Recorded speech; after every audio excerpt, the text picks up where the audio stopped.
Good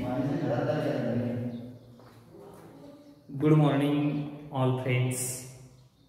In the topic reproduction in lower and higher plants, today's point is pollen-pistil interaction. So, what is meant by pollen-pistil interaction? See here, interaction of pollen grain with the sporophytic tissue, that is stigma, is called as pollen-pistil interaction. म्हणजे जो pollen grain आहे आणि pistil म्हणजे carpel, याच्यामध्ये काय अनुक्रिया घडते, कशी process घडते ते आपल्याला याच्यामध्ये बघायचं आहे. So here this pollen pistil interaction it begins with the pollination. ही क्रिया पॉलिनेशनला सुरू होते and it ends with the fertilisation. What is the meaning of pollen pistil interaction? All the events, सगळा घटनाक्रम, all the events from deposition of pollen grain on the stigma up to the entry of pollen tube into the ovule is referred to as pollen-pistil interaction. याचा अर्थ लक्षात येतो का पहा?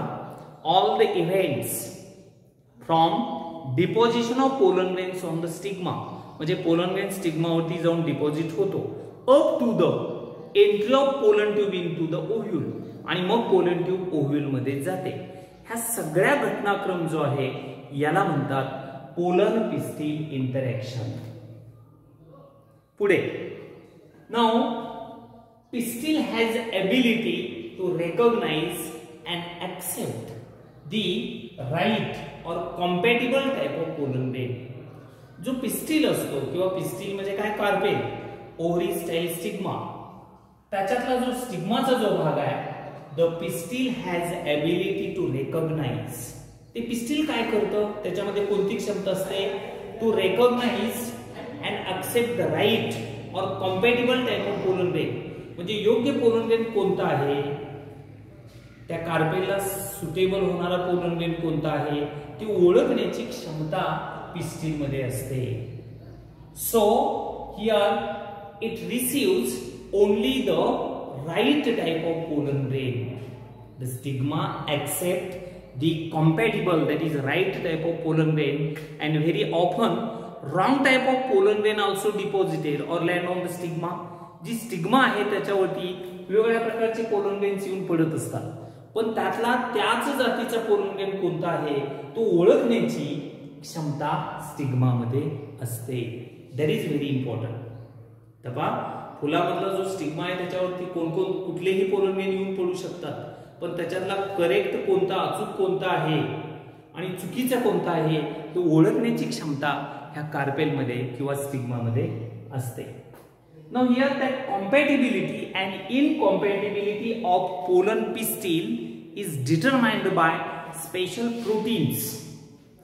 तो जो स्टिग्मा आहे ह्याला कसं कळतं कॉम्पॅटिबल कोणता, म्हणजे योग्य कोणता, अयोग्य कोणता. It is determined by special type of proteins. हे विशिष्ट प्रकारची प्रोटीन्स त्या स्टिग्मा मध्ये असतात, त्याच्यामुळे त्यांना ती एबिलिटी प्राप्त झालेली असते. Now when pollen grain is land on the stigma, the pollen grain absorb nutrients from the stigmatic surface. जेव्हा पोलन ग्रेन स्टिग्मा वरती लँड होतो तेव्हा तो काय करतो, it absorb the water and nutrients from the stigma, it germinates and form pollen tube. Then this pollen tube reaches to the ovule, आणि मग ही पोलन ट्यूब ओव्ह्यूलच्या दिशेने जाते. It enters generally through the micropyle. ही pollen tube micropyle मधून आत जाते आणि बाजूला सिनर्जिट जे असतात, it enters one of the synergid bast to release the male gametes outside. अशा पद्धतीनं पोलन ग्रेन डिपॉझिट होतो, त्याला पोलन ट्यूब तयार होते, ही ओव्ह्यूल मध्ये जाते, त्याच्यातनं मेल गॅमेट बाहेर येतात आणि मेल गॅमेट आणि फिमेल गॅमेटचं फ्युजन होतं. Finally the fruit or seeds are produced.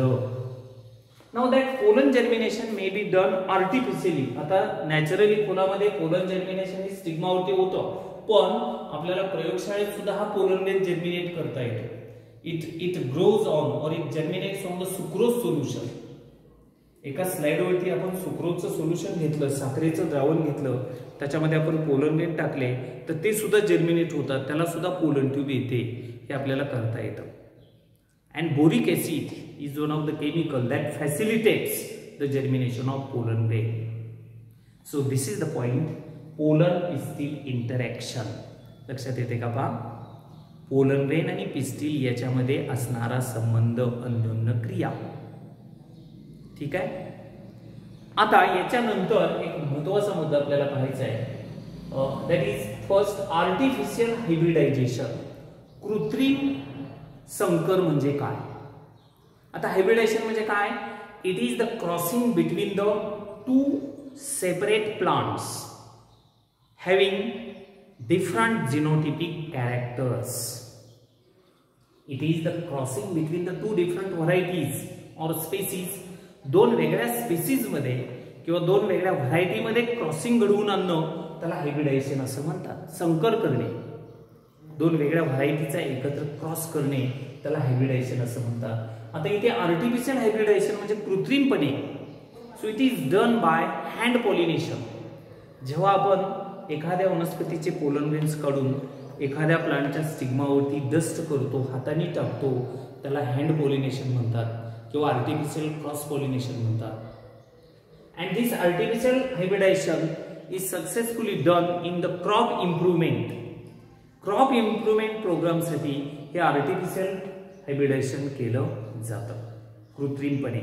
मेंडेलनं जे प्रयोग केले वाटाण्याच्या वेलीवरती आणि वेगवेगळे अनुवंशिकतेचे नियम शोधून काढले, त्याच्यामध्ये त्यांनी आर्टिफिशियल हायब्रिडायझेशन घडवून आणलं, कृत्रिम संकर घडवून आणणे आणि पिकांच्या जाती इम्प्रूव्ह करण्यासाठी ही मेथड वापरली जाते.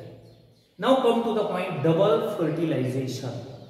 Double fertilization it is one of the important aspect or it is a very complex type of mechanism that is seen in angiospermic plant. Double fertilization हे अँजिओस्पर्मचं एक महत्त्वाचं वैशिष्ट्य आहे. It is the complex mechanism that is shown by the angiospermic plant. It was discovered by scientist Navasin. Navasin यांनी हा प्रकार शोधून काढला in lilium and fritillaria species. Lilium नावाच्या वनस्पतीमध्ये किंवा फ्रिटिलारियामध्ये नवासिन यांनी हा डबल फर्टिलायझेशन हा प्रकार शोधून काढला. Now the process of double fertilization. आता हे डबल फर्टिलायझेशन कसं घडतं किंवा या फर्टिलायझेशनला डबल असं का म्हणतात? मुळात पहिल्यांदा आपल्याला यायला पाहिजे किंवा माहिती पाहिजे फर्टिलायझेशन म्हणजे काय. So it is the fusion of male and female gamete to form the zygote, that is called as fertilization. आता आपण संपूर्ण या प्रकरणामध्ये बघितलं male gametophyte, female gametophyte. Pollen grain male gametophyte तयार करतो, त्याच्यात मेल गॅमेट्स असतात दोन. प्रत्येक पोलन ग्रेन दोन मेल गॅमेटोफाइट दोन मेल गॅमेट तयार करतो आणि जो मेगास्पोर आहे किंवा ओव्ह्यूल मध्ये फिमेल गॅमेट तयार होतो. Now see here fertilization, how the process takes place. ही प्रक्रिया कशी घडते त्याच्यातली पहिली स्टेप आहे germination of pollen grain. Pollen ग्रेनचं जर्मिनेशन होणं ही पहिली स्टेप आहे. तपा when pollen grain is deposited on the stigma or stigmatic surface, it absorbs the nutrients or sugary mucilaginous substance from the stigma. हा pollen grain या स्टिग्मावरती deposit land झाल्यानंतर या स्टिग्मामध्ये असणारे एक म्युसिलेजिनस शुगरी सोल्युशन हे ऍब्सॉर्ब करतो. It absorb the sugary mucilaginous substance and germinates to form the pollen tube. आणि ह्याचं जर्मिनेशन होतं म्हणजे काय, त्या एंटाईम जर्मपोअर मधनं बाहेर येतो आणि त्याला पोलन ट्यूब तयार होते. ह्याला germination of the pollen grain असं म्हणतात. This is very important, germination of the pollen grain.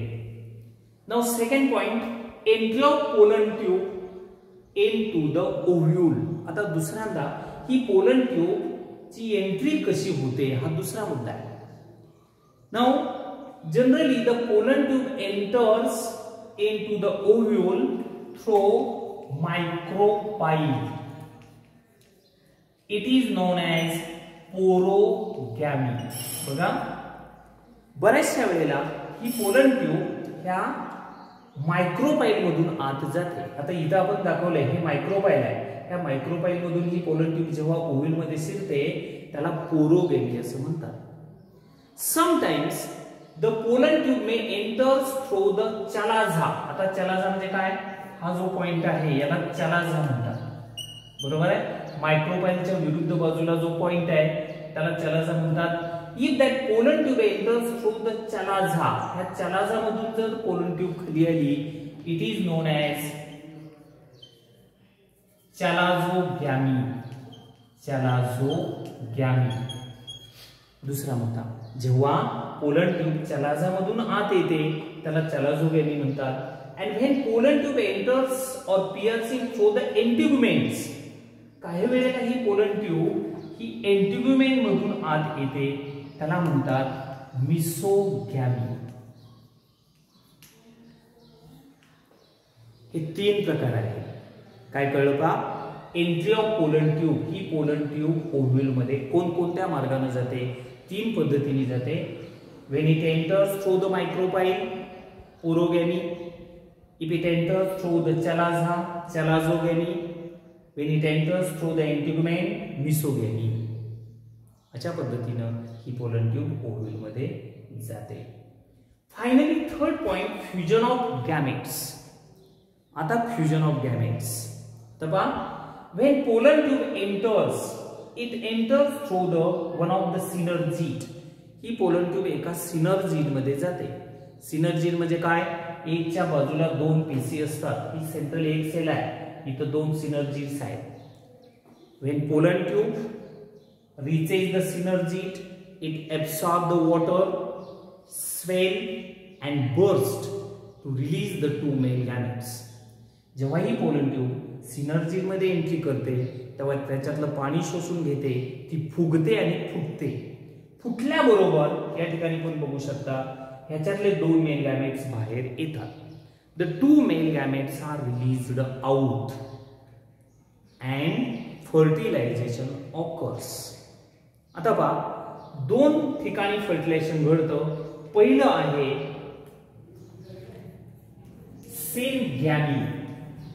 पहा, so out of two male gametes, ह्या पोलन ट्यूब मधून दोन मेल गॅमेट्स आलेले असतात. Out of two male gametes, the one male gamete unites with egg. The one haploid male gamete unites with haploid female gamete to form the zygote. It is called as syngamy or first fertilization. ह्याला first fertilisation म्हणतात. जेव्हा egg आणि male gamete unite होतो त्याचं zygote मध्ये रूपांतर होतं. This is the syngamy. What is syngamy? आलं लक्षात? हे पहिलं फ्युजन झालं. Now second, triple fusion. Another male gamete unites with secondary nucleus to form primary endosperm nucleus. राहिलेला दुसरा जो मेल गॅमेट आहे तो सेकंडरी न्यूक्लियस बरोबर फ्यूज होतो आणि ट्रिप्लॉइड प्रायमरी एंडोस्पर्म न्यूक्लियस तयार होतं. कळतंय? हॅप्लॉइड, डिप्लॉइड, ट्रिप्लॉइड ह्या टर्म कळल्या पाहिजेत. जे कळलेलं नसेल ते परत विचारू शकता. तुम्ही फोन करून सुद्धा मला विचारायचं आहे हॅप्लॉइड म्हणजे काय किंवा कुठली टर्म कळाली नाही, इथं आपल्याला फार वेळ देता येत नाही. So second male gamete unites with secondary nucleus to form the primary endosperm nucleus which converts into endosperm. This is triple fusion. Now here two male gametes are involved in the process, so it is called as double fertilization. या प्रक्रियेमध्ये दोन male gametes भाग घेतात म्हणून ह्याला double fertilization असं म्हणतात. So this is the process of double fertilization. It is the angiospermic characteristics. ठीक आहे. थँक्यू.